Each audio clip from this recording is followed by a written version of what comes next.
বৰ্তমান সময়ত দেখা গৈছে অতিমাত্ৰা গৰমৰ কাৰণে বহু মানুহ মৃত্যুমুখত পৰিছে। এয়া মাথো দুৰ্বল মানুহৰ ক্ষেত্ৰতে নহয়, বহু ক্ষেত্ৰত সুস্থ মানুহো মৃত্যু ঘটে।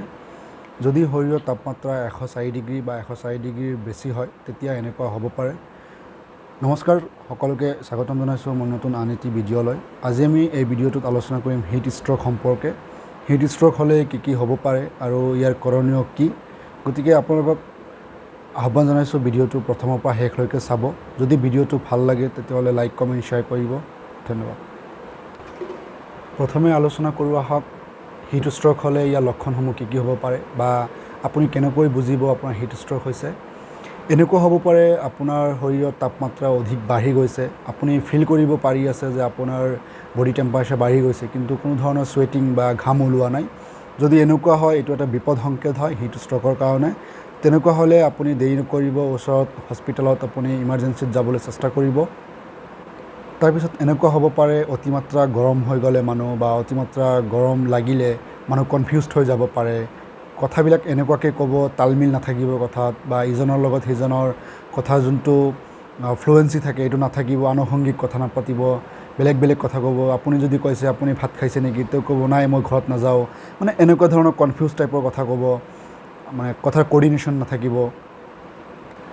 অতিমাত্ৰা গৰম লগাৰ ফলত আপোনাৰ শ্বাস প্ৰশ্বাস লওঁতে কষ্ট হ'ব পাৰে বা শ্বাস প্ৰশ্বাসৰ পৰিমাণটো আপোনাৰ দ্ৰুত গতিত হ'ব, এনেকুৱা হ'ব পাৰে।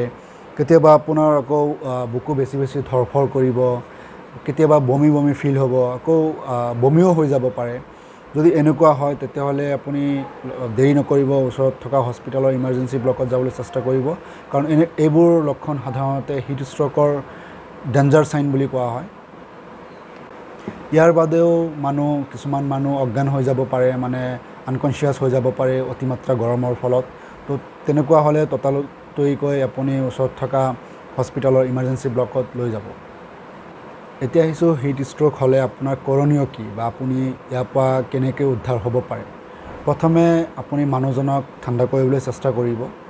যদি সম্ভৱ তেতিয়াহ'লে ওচৰত থকা চাহ বা ঠাণ্ডা জেগাত আপুনি ঠাইত লৈ যাবলৈ চেষ্টা কৰিব।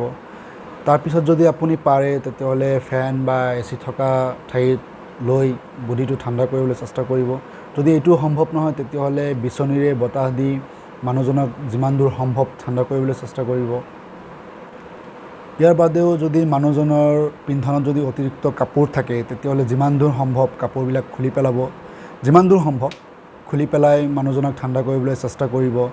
বা ওচৰত যদি বৰফ বা তেনেকুৱা ধৰণৰ কোনো ব্যৱস্থা থাকে তেতিয়াহ'লে গাটো মচি দিব ঠাণ্ডা পানী দি, বা বৰফ দিও মানুহজনক ঠাণ্ডা কৰিব পাৰি।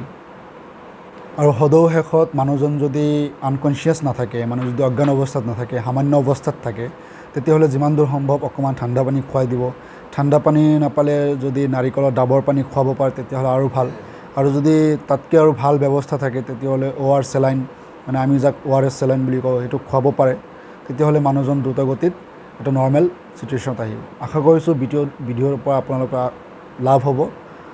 যদি ভাল লাগে তেতিয়াহ'লে লাইক কমেণ্ট শ্বেয়াৰ কৰিব। সুস্থ থাকক, ভালে থাকক। ধন্যবাদ।